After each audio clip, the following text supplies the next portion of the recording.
E hoje nós temos um convidado para lá de especial que vai nos esclarecer informações muito interessantes para que nós venhamos ter uma qualidade de vida com mais excelência. Eu estou falando do Dr. Sérgio Lopes. Mas antes disso, você já está inscrito no canal? Não? Está em pecado. Inscreva-se no canal, dá o joinha, aciona o sininho para você receber as notificações e ficar ciente de tudo que vai acontecer ao longo das nossas entrevistas aqui, ok? Voltamos a falar do nosso grande amigo, nosso grande convidado, Dr. Sérgio Lopes. Seja bem-vindo ao podcast Na Vertical. Alô, muito obrigado, Flavinho Silva, toda a produção, muito obrigado de coração pelo convite.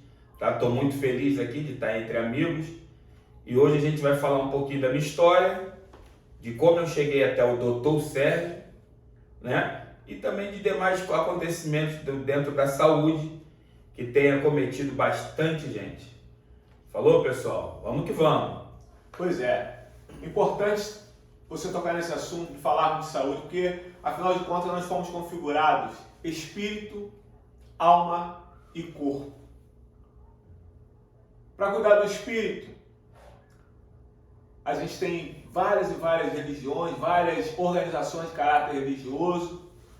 Para cuidar da alma, nós temos psicólogos, nós temos psicanalistas, nós temos vários profissionais também que nos ajudam. Agora, para cuidar do corpo, tem que ser um médico. É isso aí, Flavinho. Então, gente, e o que tem cuidado do corpo, o que cuida do corpo de verdade, são coisas básicas, são muito básicas. Cuidado com higiene, cuidado com alimentação, atividade física, sempre que possível, que é muito necessário, tá? E praticamente ir tornando tudo isso na 40 minutos, 30 minutos, 2 a 3 vezes por semana.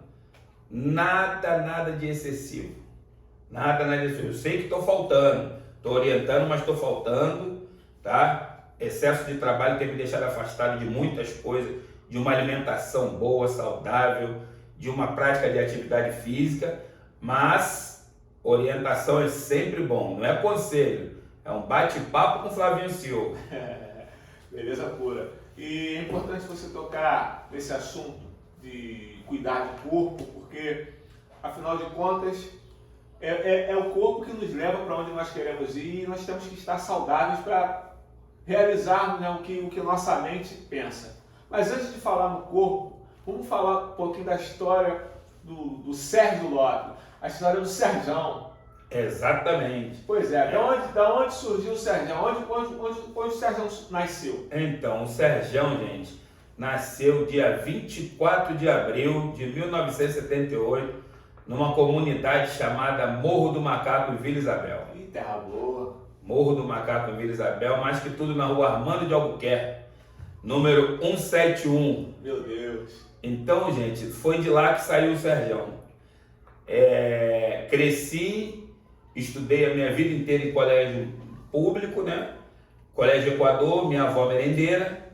Então ela sempre nos levava, antes de tudo, né? Quando criança, creche da Dinda, não posso deixar isso. Creche da Dinda, passei a parte da minha pré-escolaridade toda na creche da Dinda. Na Rua das Pioneiras. Maravilha. Então, por aí começa a história do Serjão. Depois, ao estudar no Colégio Equador, tinha um professor de educação física, o Dr. Flávio, que me apelidou de Bandejão. Porque desde sempre eu já pegava firme. Comia bastante e tal. Então, ele sempre me botando nessa pilha e depois passou a ser Serjão, até mesmo pelo tamanho, né?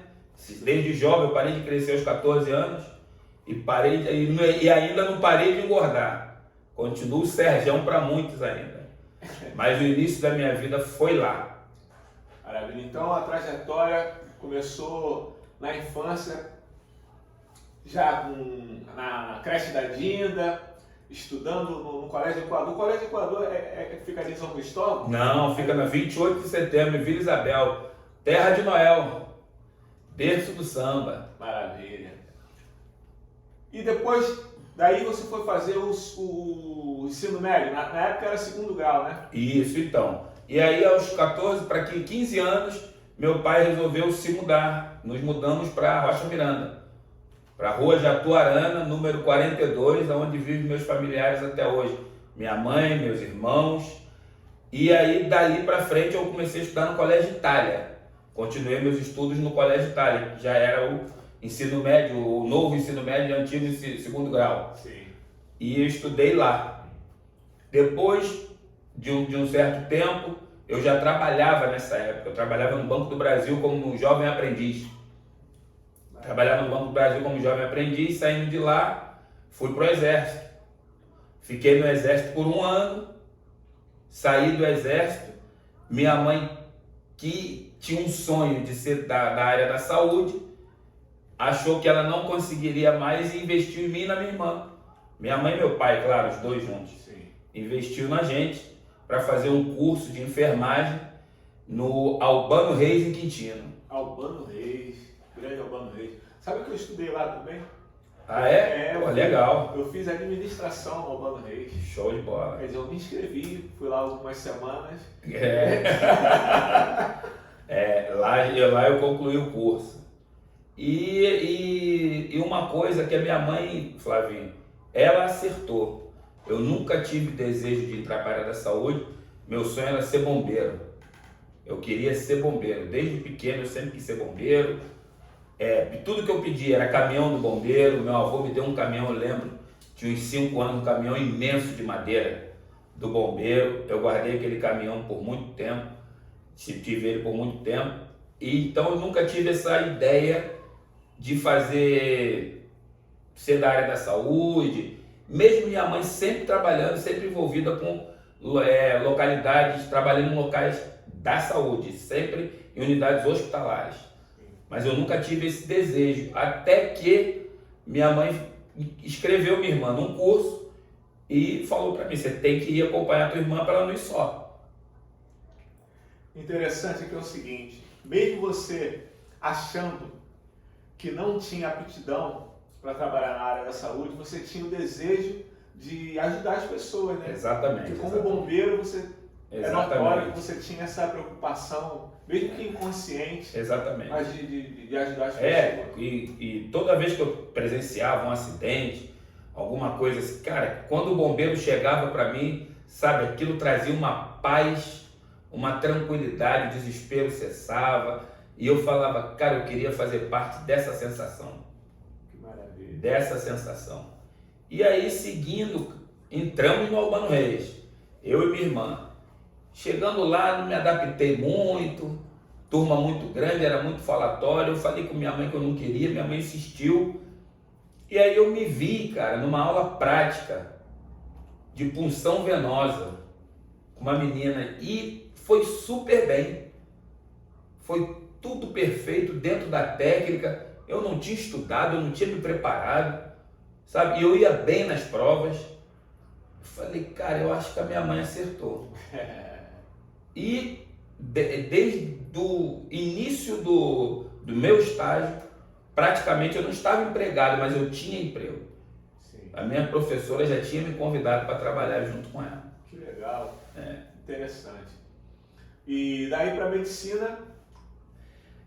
Foi um chãozinho, foi demorado, demorou um pouquinho, né? Que eu trabalhei, fiquei na enfermagem quase 10 anos, trabalhando como auxiliar e técnico de enfermagem. Sempre em 2, 3 hospitais. E assim, o legal dessa história toda é que depois que eu terminei o curso, minha mãe era encarregada de limpeza de um hospital. Não sei se vale aqui falar o nome do hospital, não sei se tem problema, mas enfim, acho que não teria problema falar o nome do hospital, é público. É o Hospital Geral do Andaraí.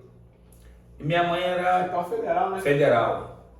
E aí minha mãe era encarregada de limpeza lá. E ela me levou para trabalhar, e eu pedindo para trabalhar, porque eu queria trabalhar. E ela, mas você agora tem uma profissão, calma. Vai pegar o seu corém. Acho que eu falei, mas eu preciso trabalhar. E ela, mas por quê? Eu falei, mãe, eu quero estar lá. Eu preciso estar lá. Depois a gente vê como é que fica, mas eu preciso estar lá. E aí ela foi e falou, tá, tudo bem, então vamos lá. Me deu essa oportunidade de trabalhar, eu entrei como auxiliar de serviços gerais, aí fui para trabalhar na administração e tinha um senhor que me deu um apoio muito grande, isso eu quero ressaltar, chamado Rocha, era o coordenador da zeladoria. E ele virava para mim e ele me chamava de Blackboard. E ele falava comigo, estuda, cara. Não sei porquê, desde o primeiro dia que eu fui trabalhar com aquele cara, ele falou, não perca as oportunidades de estudo. Estuda. Estuda que vai ficar tudo bem. E aí eu ia trabalhando como maqueiro e trabalhava bastante, irmão. Não podia desapontar, né? Minha mãe estava lá, não podia dar mole. Com certeza. E trabalhamos bastante, trabalhamos duro, até que um dia necessitaram, eu fui pego manuseando um paciente, o que não era a minha função, porém eu sabia como atuar naquele momento. Tinha prática, né? Tinha, isso aí, devido ao estágio, estagiei em muitos lugares. E aí a chefe de enfermagem, né, Dona Luzia, me viu atuando nisso e chamou a minha mãe, virou para ela e falou para ela, eu quero teu filho aqui amanhã na enfermagem, pode tirar ele hoje da área da zeladoria, dos serviços gerais, que eu quero ele trabalhando na enfermagem com a gente. E aí foi o pontapé inicial. Mas me explica uma coisa, você não precisou dar currículo, não precisou fazer nada disso, você foi pensado de uma função. Exatamente, Flavinho, eu fui alçado de uma função. E aí quando eu cheguei em casa, né, cara, cheguei meio-dia em casa, meu pai achou que eu tinha dado um mole lá no trabalho, que eu tinha envergonhado minha mãe, e já falou, e aí, cara? Eu falei, cara, consegui a vaga para auxiliar de enfermagem, mas eu não tenho roupa branca. Aí ele falou, e rapaz, mas eu também não tenho dinheiro, e agora?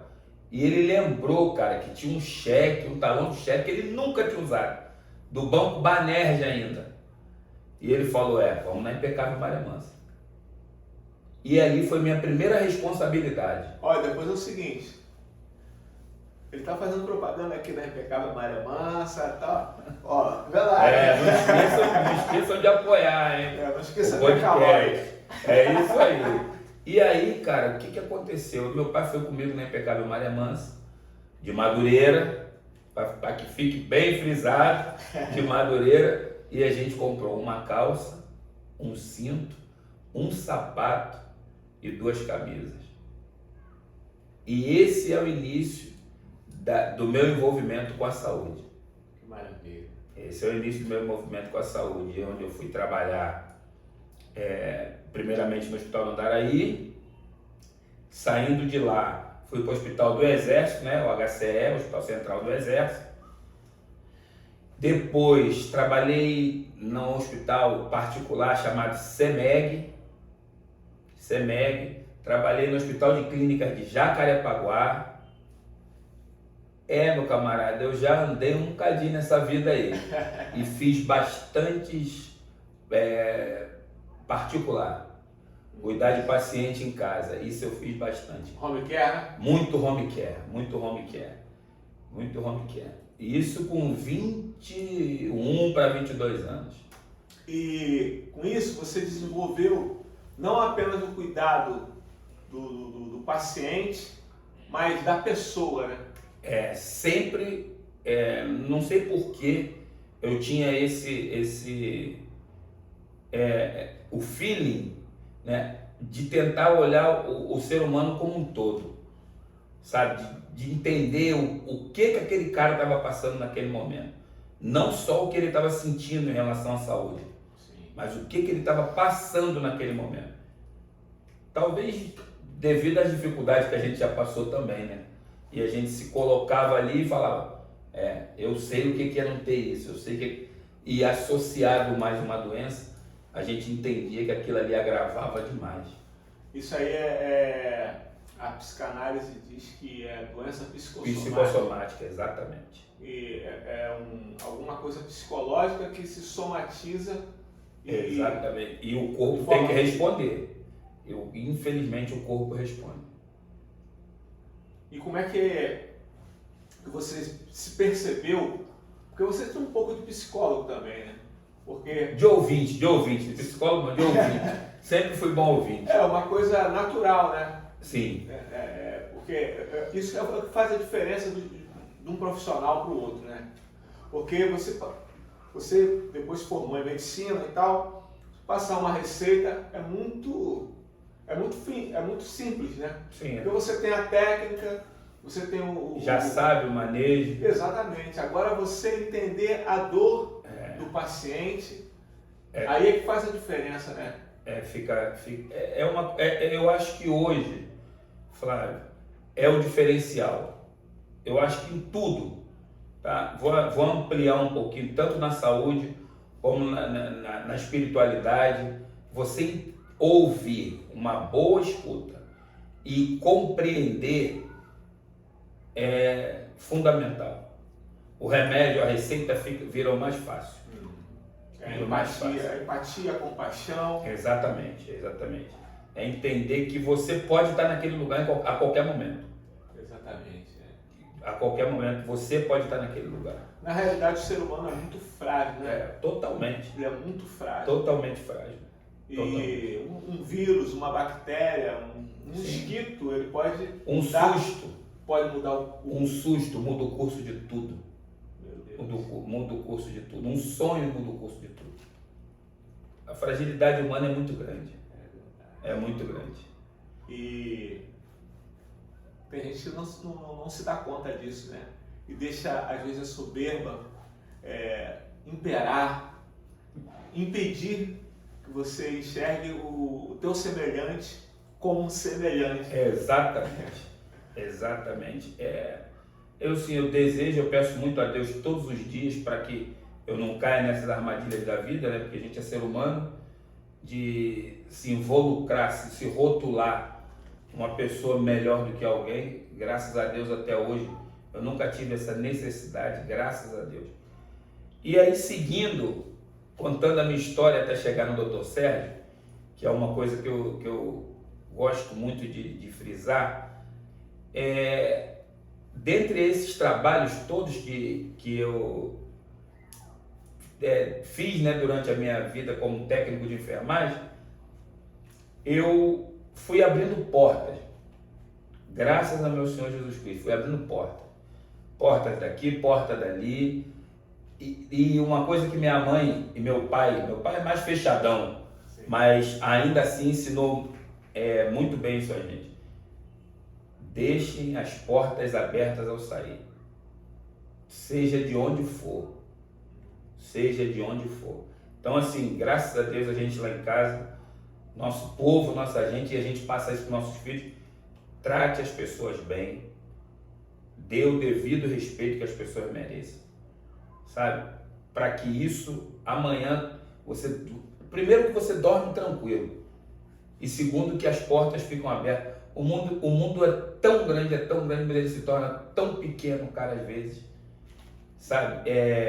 Eu tenho uma história muito curiosa, Flávio, da minha esposa. Hoje, né, eu casei, meu primeiro casamento foi com uma moça que trabalhava no hospital comigo, o nome dela é Rosane, mãe dos meus 2 filhos mais velhos, Isabela e João Pedro.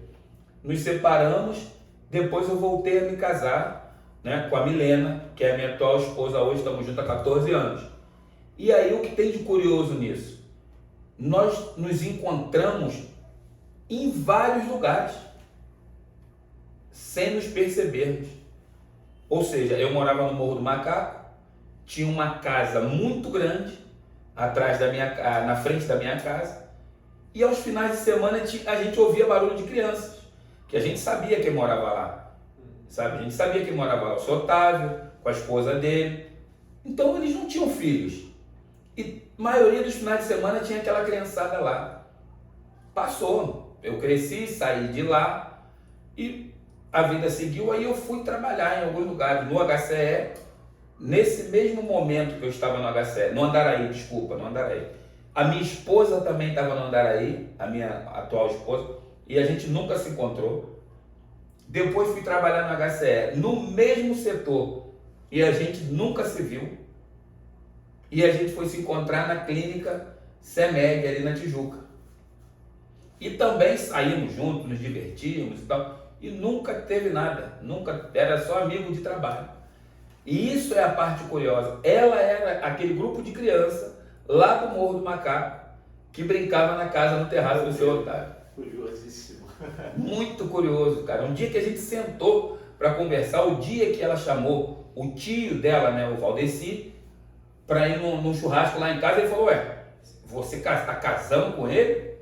Esse eu vi pequeno, rapaz. Ele morava atrás da nossa casa. E foi aí que a gente começou a puxar o fundamento de tudo, e a gente já passou um pelo outro pela vida, mas de estar talvez sentado na mesma mesa e nunca nem se olhou.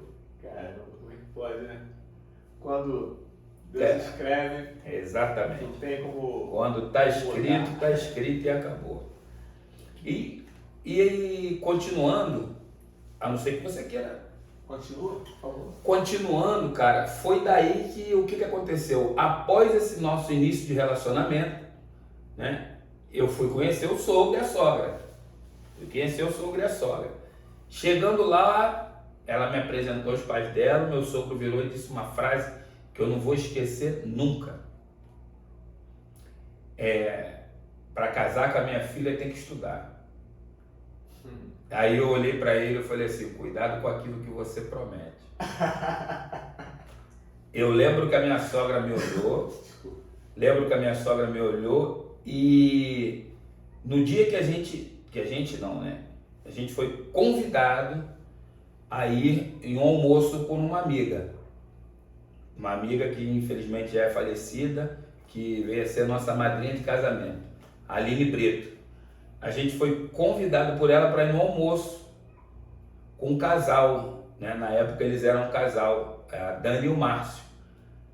E aí ela falou: vamos, eles estão estudando fora, e eles estão estudando na Bolívia, e eu queria que vocês conhecessem eles e tal. Aí eu olhei para minha mulher e falei: tá, tudo bem, vamos lá. E a gente sentou bem aqui próxima, na antiga Norte Grill, hoje já não mais. E a gente sentou para conversar, eles chegaram, e ele olhou para minha mulher e falou assim: posso te pedir um favor? Aí a minha mulher olhou para ele e falou: tá, pode, senta aqui do lado da minha mulher, deixa eu sentar aí do lado dele. E a minha mulher olhou para minha cara e falei: não sei, deixa ele sentar aí, ué. E ele chegou para mim e falou: cara, eu sei que você gosta pra caramba de saúde, né? Vamos para Bolívia fazer medicina. Flavinho, ali acabou o almoço, eu já não tinha mais apetite, minha cabeça já estava lá, eu não sabia nem onde era, não sabia que língua falava, não sabia nada, e eu não conseguia parar de pensar naquilo. E a gente conversando, ele me explicou tudo, falou: eu te recebo lá, e vai ficar tudo bem e tal. Eu falei: cara, mas a gente não tem como. Vai, cara, dá para vocês fazerem, dá, se aperta lá e dá. E eu entrei no carro, né? Tava eu, minha esposa e meus 2 filhos. Até então a gente não tinha Melissa. E a minha mulher olhou pra minha cara e falou: tu levou a sério aquela conversa? Eu falei: muito. Ela: sério? Eu falei: sério. Muito sério. Só um minuto. Você entrou no carro. Isso. Por falar em carro, você que tem o seu carro, você tem proteção veicular? Pois é. A gente está aqui com a PVS, ele está vendo ali? A PVS. A PVS, se você não sabe, é a maior associação de proteção veicular da América Latina. Você que está aqui ligado na Vertical, se você se associar, vou te dar um código, na Vertical 10. Você vai ligar aí pro número que está vendo aqui, ó. Ligou, falou que você viu esse anúncio na Vertical 10, você já tem 10% de desconto. Mas aí você foi para lá, levou a sério Isso. O papo que ele deu na mesa. Levei a sério. E assim, eu não tenho vergonha, nem não acho que seja um demérito. Eu não entendia, não sabia de passaporte, eu não sabia de nada, eu fui atrás de procurar isso. Até que um dia eu dei entrada no passaporte, cheguei em casa com o passaporte. Aí minha mulher falou, ué, é sério? Eu falei pra você que era sério. Aí ela me olhou e, cara, e pior de tudo, uma mancada muito grande que eu dei nessa minha vida.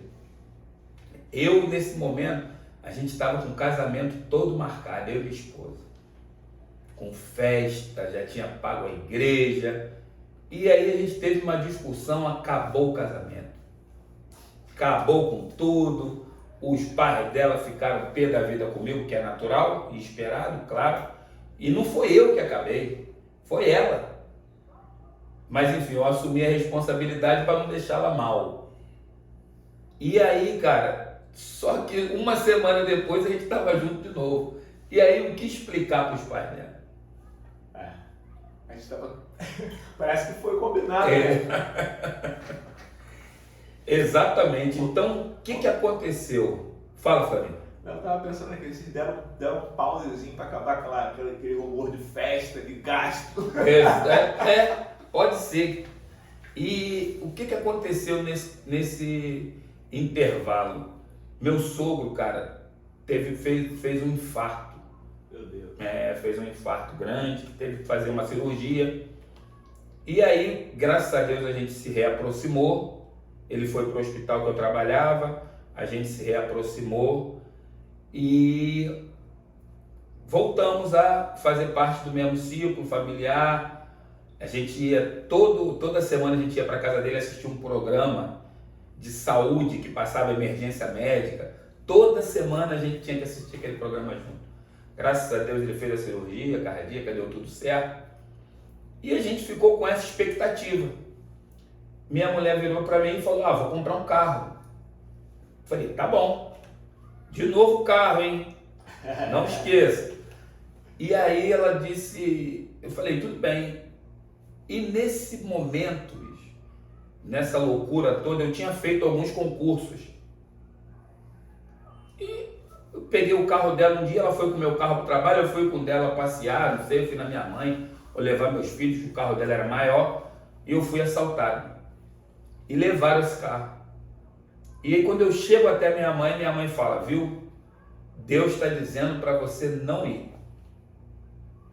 Aí eu falei para minha mãe, ela falou, vamos esperar. Tudo bem, passou-se uma semana. Com uma semana, o seguro me liga.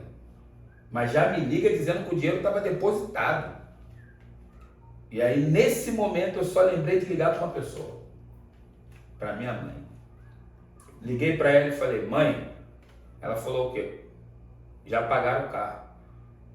Ela, como? Falei, o seguro ligou e já pagou o carro. Falei, mas só tem uma semana. Eu falei, o dinheiro está na conta. Ela falou, e agora? Eu falei, não sei. Eu vou embora. Só se Deus falar que não é para ir. E o que acontece nesse termo? Chegam as cartas do concurso. Minha mãe me liga, estávamos em casa, eu e minha mulher. Minha mãe me liga e diz assim, Sérgio, falei, oi, estou aqui na casa dos teus sogros, preciso falar com vocês. Eu imediatamente falei, vamos lá. E aí minha mulher falou, não, vamos de carro. Eu falei, não, vamos andando. Ela, por quê? Eu falei, eu preciso oxigenar o cérebro, eu não sei o que a minha mãe quer. E aí eu liguei para meu pai, tudo bem. Liguei para meus filhos, tudo bem. Minha avó, que eu ainda tinha minha avó, tudo bem. Eu falei, minha mãe está doente. Imaginei que ela tivesse com alguma doença. Chegando lá, quando a gente abre a porta, minha sogra levanta e sai da mesa. Eu falei, pronto, vem notícia ruim aí. E aí minha mãe, senta. Eu falei, não quero sentar, quero ficar em pé, pode falar.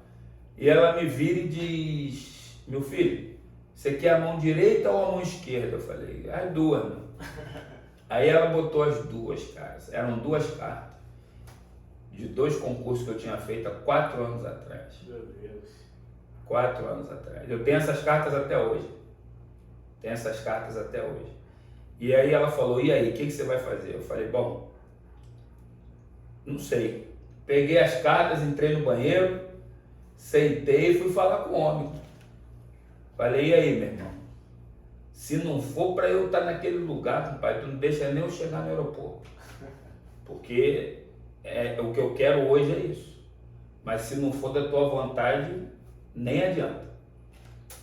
E aí quando eu saio do banheiro, né, todo mundo do lado de fora esperando a notícia. E eu falei com minha mãe, falei, ó mãe, eu vou. Se Deus quiser, daqui a 7 anos chega outra carta dessa. Que eu contava que eram 6 anos do curso e mais 1 ano que era o tempo de fazer um concurso. Demorou mais um pouquinho, mas chegou. Demorou mais um pouquinho, mas chegou. E aí, cara, foi uma decisão que o meu sogro, eu lembro que ele virou pra gente e falou, então tá, vambora? Vambora. Eu vou esvaziar minha casa, vocês trazem tudo pra cá. E a gente deu tudo que a gente tinha de casamento. Eu e minha esposa, não vamos vender. Vamos abençoar a vida de alguém. E aí a gente dividiu tudo para a nossa família, só ficou com o enxoval, que você sabe que mulher com enxoval como é que é. É melindroso, né? É uma coisa escolhida. Um carinho. Tem alguma coisa ali a mais do que só um edredom, uma toalha. Tem um valor sentimental. Cada peça ali é diferente. Agora, Sérgio, deixa eu te falar uma coisa aqui. Na Bíblia Sagrada, no livro de Gálatas, capítulo 6, versículo 7, está escrito assim: não erreis, Deus não se deixa escarnecer. Aquilo que o homem plantar, certamente ceifará. E você plantou, você abençoou muita gente, tudo na tua mão é uma semente. E tudo aquilo que você planta, você colhe. E como a própria palavra diz, se você plantar coisas boas, a tua colheita vai ser maravilhosa. Exatamente. Agora, se você plantar coisa ruim, pode ficar tranquilo. Isso aí, não precisa se desesperar, não. Exatamente. E você plantou, você semeou na vida de pessoas que de repente estavam passando por situação semelhante à tua, que queriam casar, fazer alguma coisa assim e estavam desesperados. E você foi instrumento de Deus para abençoar a vida dessas pessoas. Pode continuar. É isso. E aí, rapaz, a gente definiu isso e aí vira o meu sogro e fala para mim, olha, você sabe como é que eu criei minha filha, cheia de mimo. Então vão lá primeiro, ver como é que é e qualquer coisa vocês decidem por lá. Eu falei, olha, se ela não quiser ficar, eu vou ficar. Aí ele falou, sério, cara? Eu falei, sério. Eu tive um sargento no exército chamado Sargento Eloy. Ele me ensinou uma frase que eu vou levar para a vida toda. Oportunidade tem cabelo na testa. Atrás ela é careca. Não tem como segurar. Se ela passar, já era. Cadê a caneta que eu tenho que anotar isso? Meu Deus. Se ela passar, já era, Flavinho. E aí, meu amigo, eu vou te falar com toda sinceridade. Para confirmação disso, eu fui para Bolívia estudar. Fui muito bem recebido na Bolívia. Graças a Deus. Graças a Deus. Fomos, eu e minha esposa. Muito bem acolhido, muito bem recebido por esse amigo Márcio. Depois a gente buscou o nosso cantinho. Sabe como é que é a vida de casal? Primeiro tu chega, vai morar com todo mundo, vida de estudante. E aí depois o casal precisa do lugar para ele. Sim. E aí a gente foi buscar nosso canto e tal. E foi muito produtivo. A gente foi, não vou dizer apadrinhado, a gente foi adotado por uma família na Bolívia. Que maneiro. Sim, pela Kátia Rios Bravo e pelo Dom Bravo. É um casal que nos acolheu como filho de verdade. E eu não acredito muito em acaso, sabe? Eu não acredito muito em acaso. Eu encontro uma pessoa do outro lado do mundo, não tão longe assim, né, meu pai? Aqui do lado da fronteira. Mas uma pessoa que eu não tinha noção que iria encontrar em algum momento da minha vida. E essa pessoa aniversaria junto com a minha mãe, no mesmo dia da minha mãe. E quando a minha mãe vai nos visitar na Bolívia, essa mulher vira para ela e fala assim: você pode dormir tranquila, que teu filho tem uma mãe aqui também. E eu lembro que a minha mulher virava para mim, eu fico até um pouco de verdade emocionado com isso, ela virava para mim e falava para mim assim: o que tu tá esperando da Bolívia? Eu falei: eu tô pedindo a Deus para botar pessoas boas no nosso caminho. Tá, mas eu falei: é só isso. É só isso. E Deus fez o papel dele. Direitinho. Direitinho. Graças a Deus. Na ida e na vinda. Deus fez o papel dele. A gente não foi abandonado, não ficou abandonado lá nenhum momento. Maravilha. História linda. E aí passamos nossos 6 anos lá. Minha esposa veio 1 ano antes, que ela engravidou da Melissa, que é a nossa filhinha hoje, que tem 9 anos. Veio 1 ano antes, eu fiquei lá para terminar, e fiquei carreira solo. Era hospital e casa, que já era no final do curso, era mais um internato. Sim.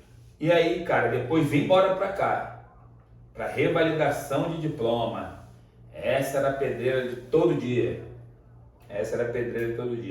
Voltando, eu entrei e consegui ser alocado no projeto Mais Médico, que me direcionou para uma clínica da família Cipriano da Chaga Medeiros, meu povo lá de Coelho Neto, aonde eu iniciei minha carreira médica. Trabalhei lá por 3 anos, até 2019, quando o programa foi encerrado, e aí eu prestei a prova para uma outra faculdade que fazia a revalidação, que era o FMT. Prestei a revalidação para eles e alcancei nota de fazer uma complementação. Lá vai o Sérgio, mais 1 ano em São Lourenço, longe de todo mundo. Fazendo práticas em hospitais e provas, né? Provas mensais, quinzenais, a fim de obter a revalidação de diploma, que veio no final de 2020. Mas com isso você adquiriu uma bagagem. Sim. Porque tive oportunidades perfeitas. Exatamente. Tive oportunidades perfeitas. De muita prática. Muita prática. O Hospital de São Lourenço favoreceu a gente com muita prática. Muita prática. Um hospital grande, bom, sabe, com uma equipe atenciosa no sul de Minas, que nos acolheu de uma maneira que, assim, que eu só tenho que agradecer aquele povo. Maravilha. Ô Sérgio, deixa eu te falar uma coisa aqui. Eu tive a oportunidade de conhecer outros países e só para complementar o que você falou aí, no mundo, em todo o planeta, existem 16 pessoas importantes. Anote isso aí, 16 pessoas importantes. Em todo o mundo. Se você conhecer uma dessas 16, você conhece todo mundo que é importante, que você tem que conhecer. Isso você viu na Bolívia, quando você foi acolhido por uma família que te adotou tua esposa, cuidou de vocês, te deu todo o suporte. E alguma experiência engraçada que tenha acontecido nesse teu trajeto Bolívia, Brasil, Bolívia?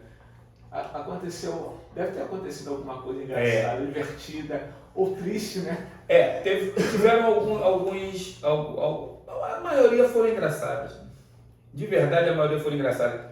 Uma vez a gente inventou de vir de carro pro Brasil. Eu e minha esposa. E aí, né, cara? Você entra ali na fronteira do Brasil com Bolívia, São José do Chiquito, Porto Quirraro, irmão, a 40 graus de umidade.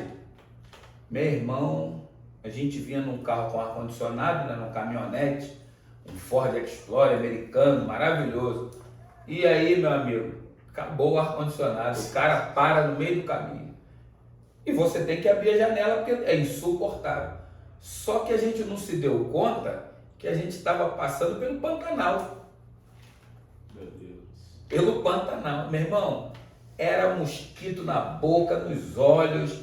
E a minha mulher, a gente não sabia se corria, se diminuía a velocidade. Parecia uma chuva de vespas e limpa o para-brisa. E foi tenso. E a gente chega na fronteira, cara. chega na fronteira e olha, o pessoal da fronteira, a polícia desmonta o carro, faz e acontece. Eu falei com a minha mulher, desmonta, a gente monta e vai embora. E ela falou, mas eu falei, vamos nessa, minha filha. Que a gente teve que dirigir por 12 horas. A fronteira ia ter, lá existe a greve, eles chamam de paro. Então ia ter um paro indeterminado. Então a gente tinha que passar na fronteira, senão a gente ficava preso. Conseguimos passar nessa fronteira, o policial desceu, eu fiz um pedido a ele, falei, eu queria pedir um favor ao senhor, ele fala. Falei, eu queria que o senhor deixasse a minha esposa no banheiro fazer xixi, porque ela está ali morrendo de vontade de fazer xixi. Aí ele, não, pode ir lá fazer xixi no banheiro. O que você tem no seu carro aí? Só tinha uma Ford Explorer, 7 lugares, uma caminhonete imensa. Só tinha os 2 lugares da frente, o banco da frente. Que a gente trouxe tudo para todo mundo, presente para todo mundo. Lá as coisas são muito mais baratas, mais em conta, né? O dólar estava 2 por 1. Então a gente teve esse privilégio. Sim, meu filho queria um totó pequenininho de jogar na cama. Eu trouxe um totó de verdade na caixa, uma bicicleta. Então o que aconteceu nesse espaço, cara? Esse cara foi uma experiência muito bacana que eu tive. Por quê? Porque esse cara me olhou, ele me enxergou, esse policial. Sabe? Ele me olhou, ele falou, irmão, você não vai seguir em frente. Você vai parar em tal lugar, eu vou te dar um endereço, vocês vão parar nesse hotel e vão ficar lá. Você não tem condições de seguir mais em frente. Vocês já dirigiram tempo demais e eu não fazia ideia do que ele estava falando, mas segui as orientações. A gente parou logo no hotel que ele indicou, entramos no hotel e quando eu me deparei com o espelho, Flávio, eu entendi o que o cara tinha. Eu iria dormir, talvez eu não estivesse aqui hoje. Eu ia dormir se eu tentasse seguir viajando. E a gente parou e ficamos lá tranquilo. E eu tinha uma promessa a ser cumprida com a minha sogra. Que eram 3 dias, ela falou que queria tomar café de manhã comigo no 3º dia. Então eu não queria parar, eu queria chegar. Sim. Só que a gente teve que parar em Corumbá, depois tivemos que parar em Cuiabá. Não, 3 Lagoas. A gente já passou 3 Lagoas e aí depois a gente só foi parar em São José dos Campos, a São Paulo. Que isso? Porque a Milena falou pra mim, eu falei, eu prometi pra mãe que eu vou tomar café com ela amanhã. Mas aí minha mulher falou, mas eu prometi minha tia que a gente ia almoçar com ela e ia passar a noite lá. E aí eu falei, tá bom, então vamos fazer isso, vamos passar na tua tia. E uma coisa que aconteceu, que foi um fato de quando a gente foi abastecer, a gente perguntou o melhor caminho a 2 policiais. A gente perguntou a eles qual seria o melhor caminho e tal. E um policial disse que eu tinha que descer e ir pelo Tietê. Meu Deus.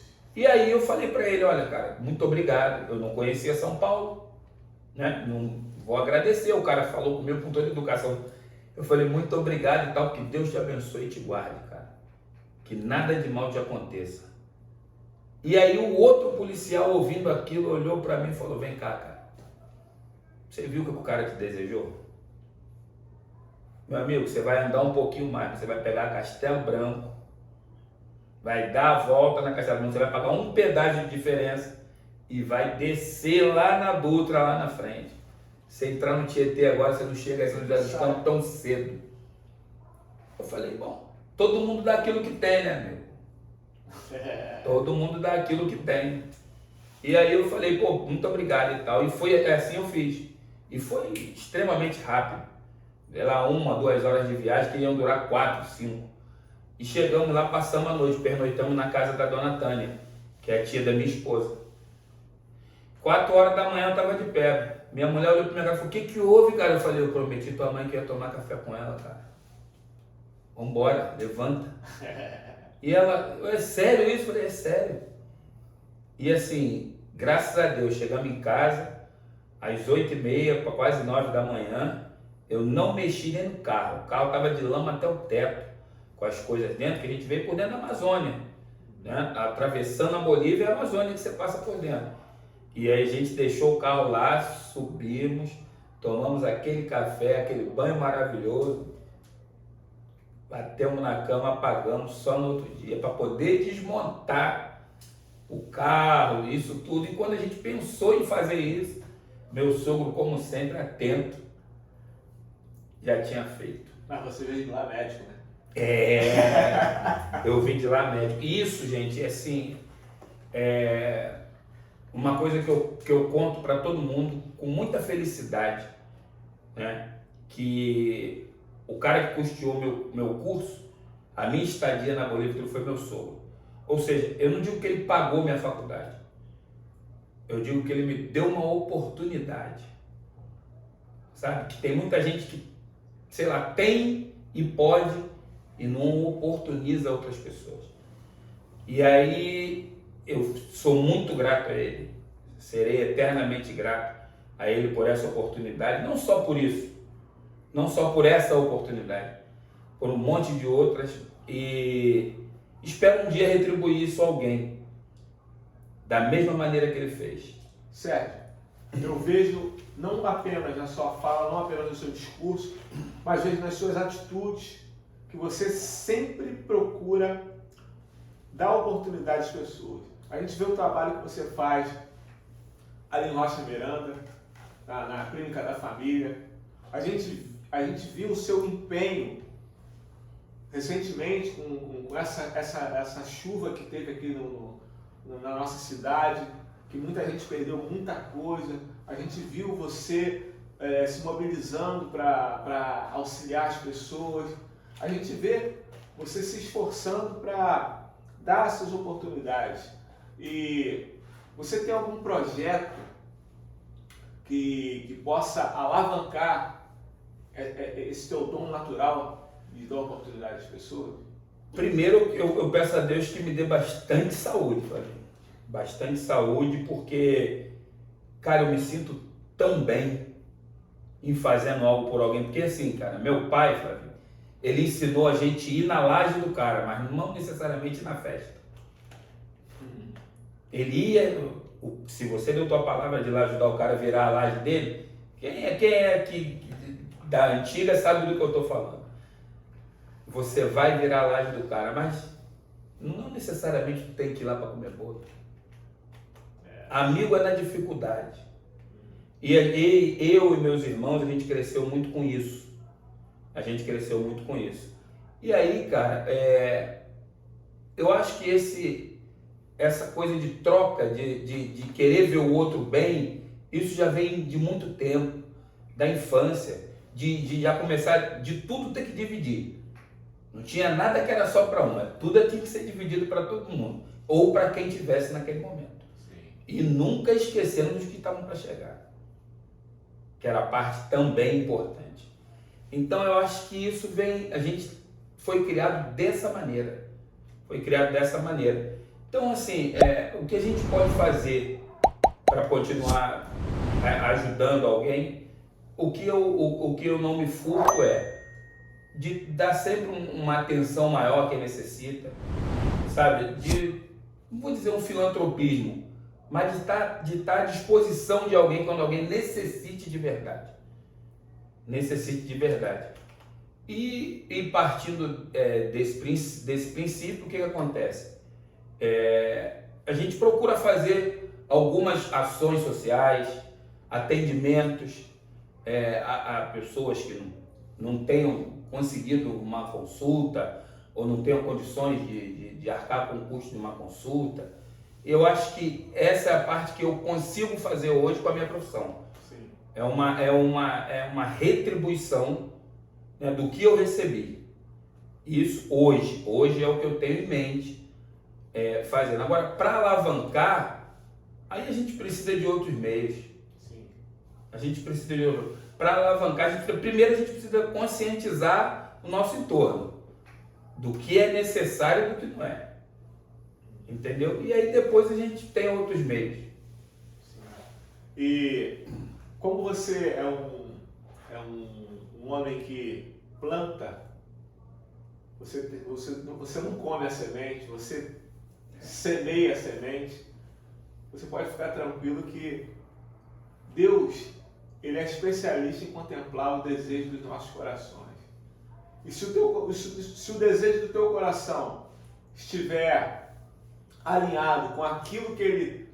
É o que eu peço todo dia. Então, meu amigo, é o que eu peço tranquilo que todo você vai ser bem dia. sucedido em tudo que você se propuser a fazer. É o que eu peço todo dia, Flavinho. De verdade, agora você já chegou no ponto primordial. O que eu peço todo dia, e minha mulher está ouvindo. Ela sabe do que eu vou falar.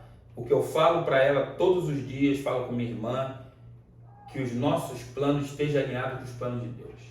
Que é a única maneira de dar certo. É a única maneira de dar certo. E que Deus fale para a gente. Ó, pode voltar para trás que não é aí que eu te quero, não.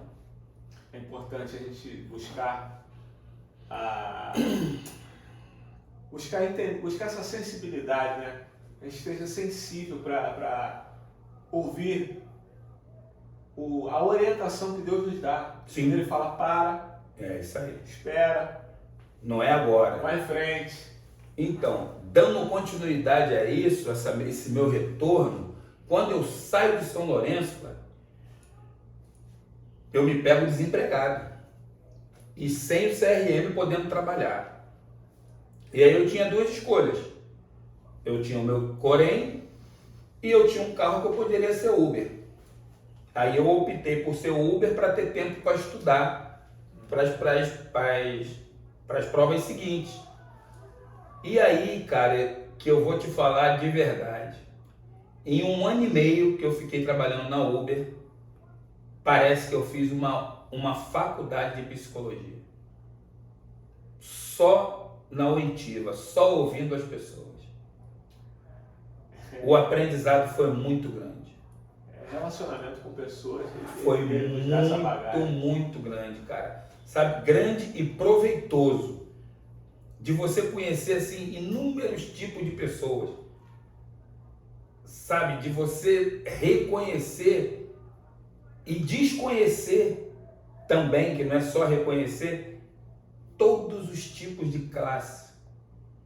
Sabe, a sensibilidade, a flor da pele. Você entender ali, a pessoa entra com um sorrisão no teu carro e tal e sai chorando. Ou seja, tem uma música, eu não lembro bem de quem é, que diz que rir de tudo é desespero.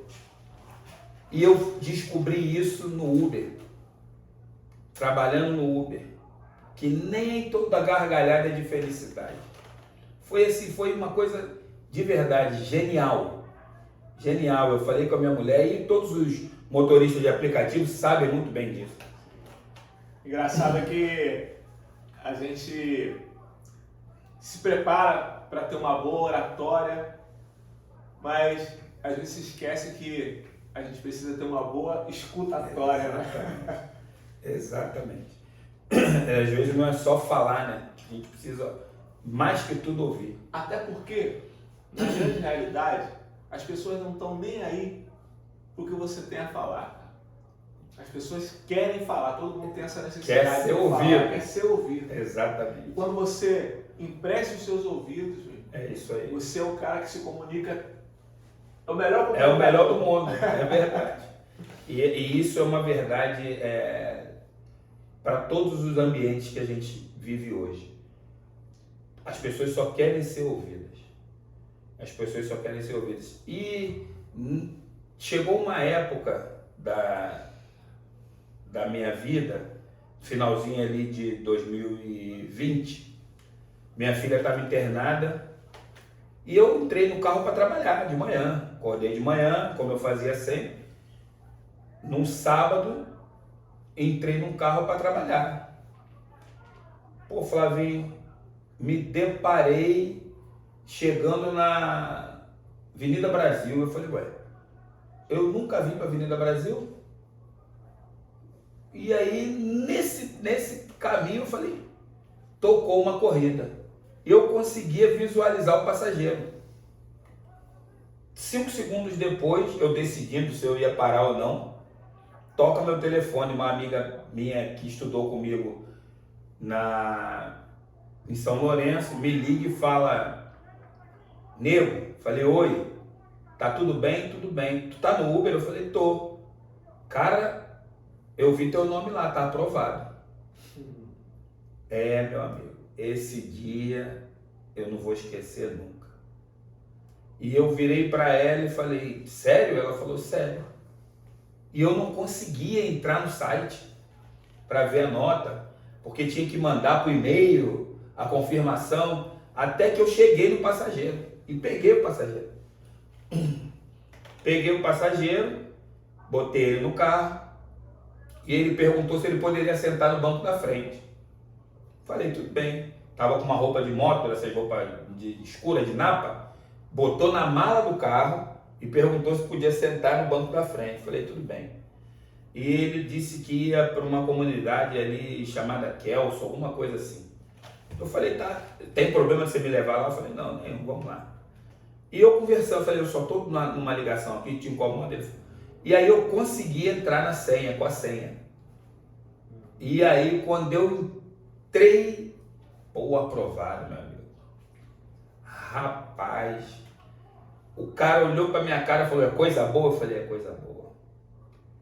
Eu vou te falar, meu amigo, aquele dia esse cara, eu contei esse pedacinho de história para ele, o que eu estava esperando, ele falou, não precisa me levar na Kelso, me deixa aqui na frente.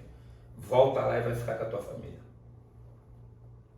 E aí eu deixei ele pegou a roupa dele na mala, eu fiz a volta na Avenida Brasil e liguei para minha mulher. Ela estava com a minha filha no hospital, Pronto Baby ali na Tijuca. E ela me liga e falou, e aí, a rua tá ruim? Eu falei, tô voltando para casa. Aí ela me perguntou se a rua estava muito ruim de trabalhar. Eu falei, eu tô indo aí ficar com a Melissa.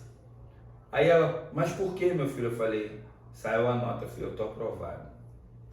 É, Flávio, essa mulher deu um choro, que isso aí eu não vou esquecer nunca. Nunca de verdade. Até eu tô chorando. É, esse dia, meu parceiro, não foi mole não. E aí, cara, eu segui pro hospital, liguei pro meu sogro e avisei para ele. Falei, ele tá voltando, o que que houve? Tá muito ruim? Falei, tá ruim não. Saiu a nota, mano. Tô aprovado. E ele falou, o que que você vai fazer?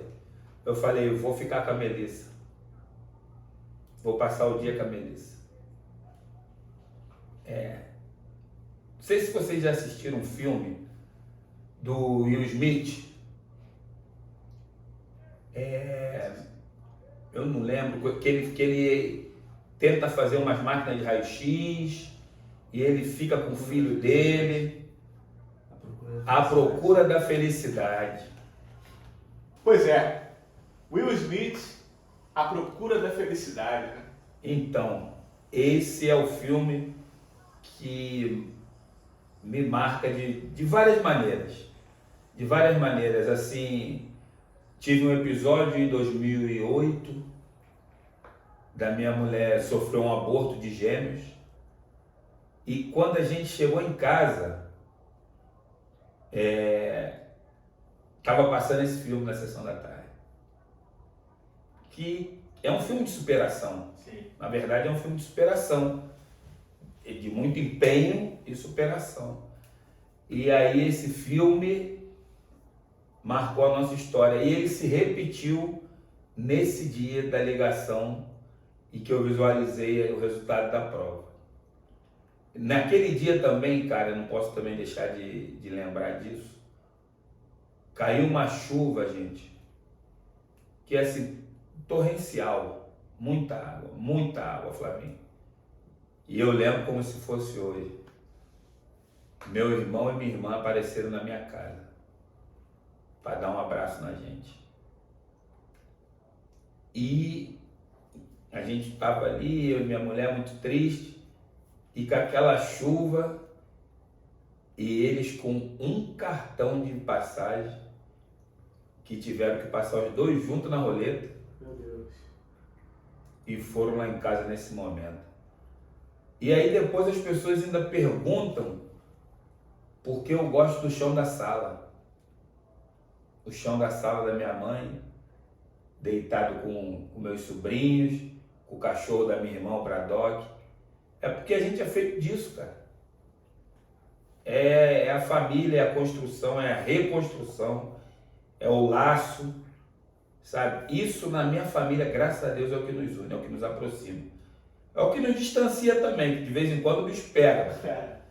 Senão não seria família, né? Exatamente. É o que nos distancia também, mas isso aproxima mais do que distancia.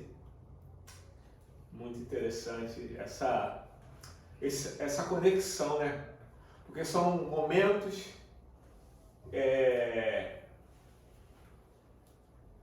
se repetindo, é o que vão criar memória, vão criar lembranças e vão fortalecendo os laços, né? É exatamente isso, o fortalecimento de laços. É passar nas pelejas dando glória e de mão dada, né? E lembrando que nem toda peleja é nossa, né? Não, é isso aí. Nem toda peleja é nossa. Sérgio, eu ficaria aqui mais 1 hora conversando contigo, ouvindo mais da sua história, que é inspiradora, uma história de superação, uma história de luta, uma história de vitória, muito interessante, mas nós temos que fazer uma parte 2 para darmos continuidade a esse bate-papo, mas falando de saúde, porque afinal de contas você se formou em medicina, né? Isso. E de alguma forma a gente tem falado de saúde, mas eu gostaria de falar de coisas mais técnicas, né? Mais específicas. Por exemplo, teve uma chuva, nós já falamos disso agora há pouco, mas teve uma chuva que devastou a cidade do Rio de Janeiro e com isso o surto de dengue aumentou muito. Eu creio que você deva ter trabalhado bastante nesse período, né? Então, enquanto profissional de saúde, Flávio, estamos todos imbuídos em trabalhando bastante. Pessoal que trabalha na atenção primária, o pessoal que trabalha nas UPAs e infelizmente também da atenção terciária, que os finais de semana as unidades de atenção básica não abrem, né? Então sobrecarrega a UPA e o hospital. E aí o que acontece, cara? Inevitavelmente iríamos ter dengue devido a essas grandes chuvas torrenciais. Né? Tem chovido muito acima da média. Mas em contrapartida, a gente precisa fazer um esforço individual a fim de diminuir a curva. A ideia não é que não tenha dengue, é que a gente não favoreça a incidência aumentando o pico, aumentando a curva. A gente precisa fazer com que a curva não se alargue tanto. E como é que a gente faz isso? Não deixando criar criadouros, acabando com os criadouros do mosquito. Sabe? É o pneu, é a lata d'água, é a plantinha. Isso aí é uma plantinha pra gente, é um pneu pra gente, mas é a casa do monte de larva. Tá na hora da gente, enquanto sociedade, cada um fazer sua parte ajudando os órgãos públicos. Então, você sugere uma conscientização para também não ficar nessa dependência apenas dos órgãos públicos de exterminar a dengue. Ou seja, nós é que temos que fazer a nossa parte para contribuir com a sociedade, né? Cara, a única coisa de nova que tem na dengue é a vacina. É a única coisa de nova que tem na dengue. O tratamento permanece o mesmo e o meio de prevenção também. Então a gente precisa se colocar nesse lugar de responsabilidade, sim, de exterminar qualquer e todo tipo de criador.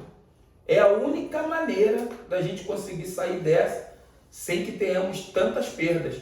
Porque o que se espera são dias muito difíceis com a dengue. O que se espera são dias difíceis. E geralmente no mês de março é que caem as chuvas mais severas, né? E assim, a diminuição, né, ou como é que eu posso dizer para você, a definição de término da epidemia, Isso é lá para o início de maio, por aí. O pico ainda vem no final de março, abril. E aí nós vamos chegar naquele pico e aí sim começa a decair. Sim. Então assim, tem muita chuva por vir. Como diz, né, tem muita água para rolar. Sim. E a gente precisa ser destruidor de criador de larvas. Em casa, no trabalho, a gente precisa virar aquela pessoa chata. Ser aquele vizinho chato que incomoda, porque depois a gente vai padecer. Sabe, a limpeza que você faz na sua casa salva você e o seu vizinho. O seu vizinho precisa se conscientizar que o que ele faz na casa dele salva a vida dele e a sua. E a do outro vizinho do lado. E assim por diante, para a gente poder chegar lá bem, sabe? Poder viver um pouco mais tranquilo, porque dengue é uma doença, Flavinho, avassaladora. Terrível. Né? É terrível. A dengue não sequela como a chikungunya. A chikungunya causa sequela. A zika tem a microcefalia, sabe? A que ataca mais as mulheres gestantes. Então, assim, uma coisa tão pequena que a gente tem que fazer para não deixar esse sofrimento imenso e que está ao nosso alcance. Conscientização e ação. Ação e conscientização, é isso aí. E você falou agora dessas outras doenças, chikungunya, a zika, que causam essas outras debilidades, essas outras enfermidades aí. E como é que está nesse quadro aí, em comparação com a dengue? Como é que está essa relação aí? A dengue está disparada. A dengue está disparada. Eu, pelo menos na unidade que trabalho, onde tenho alguns conhecidos, ainda não tem muito relato de zika. Chikungunya já temos bastante relatos. Você está gostando do bate-papo aqui? É o seguinte. Parte 2. Segura! Sérgio. Vamos que vamos, hein? Vamos terminar essa história.